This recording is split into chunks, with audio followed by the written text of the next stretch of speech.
Sa ibang mga balita, nag-alok ng tigil putukan si Pangulong Duterte sa NPA o New People's Army habang sinusugpo pa ang problema sa Marawi City. Pero ang NDF o ang National Democratic Front may agam-agam dahil sa mga umunoy nakalilitong mensahe ng Pangulo. Paniwala naman ni Defense Secretary Delfin Lorenzana, ayaw itigil ng mga rebelde ang kanilang mga pag-atake dahil malaki ang kinikita nila di umano sa pangingikil o extortion activities. May report si Rafi Tima. I asked the NPAs now, kaya sabi ko, if you or your friend, tell them that they can announce and I will announce a total ceasefire in the meantime that we are busy dealing with the problem in Marawi. Ito ang alok ni Pangulong Rodrigo Duterte sa komunistang grupo nitong weekend. Sabi pa ng Pangulo, kung talagang gusto raw ng bumalik ng komunistang grupo sa usapang pangkapayapaan, dapat tigilan na nila ang pagbabanta at pag-atake sa gobyerno. Baka raw kasi dumating ang panahong hindi na sumuporta ang militar sa peace talks. Wala pang payag ang National Democratic Front Panel Chairman na si Fidel Agcawili sa alok ng Pangulo.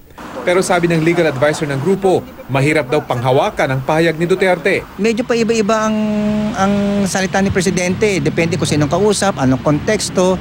Minsan, nasa ano din ang kanyang mood. Palabiro pa nga yan, nangaasar pa yan.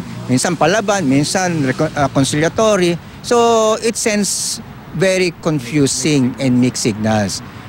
Noong nakarang buwan, may utos ang CPP sa NPA na itigil ang pagsagawa ng mga opensiba laban sa gobyerno habang may problema sa Marawi City. Pinatigil din ng gobyerno ang opensiba laban sa CPP. Pero ilang araw matapos ang utos, inatake ng NPA ang isang police station sa Maasin, Iloilo. Ayon naman kay Defense Secretary Delfin Lorenzana, tila nalilito ang CPP-NPA. Ang gusto raw kasi ni Agcawili ituloy ang pag-uusap kahit may bakbakan. Pero ang duda ng kalihim. Confuse ako sa kanila eh. Habang gusto nila makipag-usap, hindi muna itigil yung putok na putok. Kasi ayaw nilang bitawan yung kanilang extortion eh.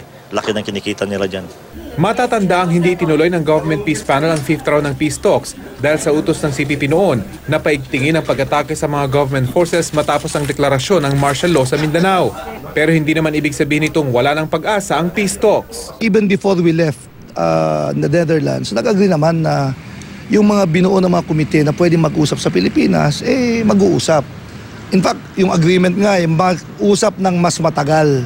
Kagabi nag-usap sina GRP Peace Panel Chair Silvestre Robello III at NDFP Panel Chair Fidel Agcawili bilang bahagi ng Back Channel Talks. Rafi Tima, GMA News.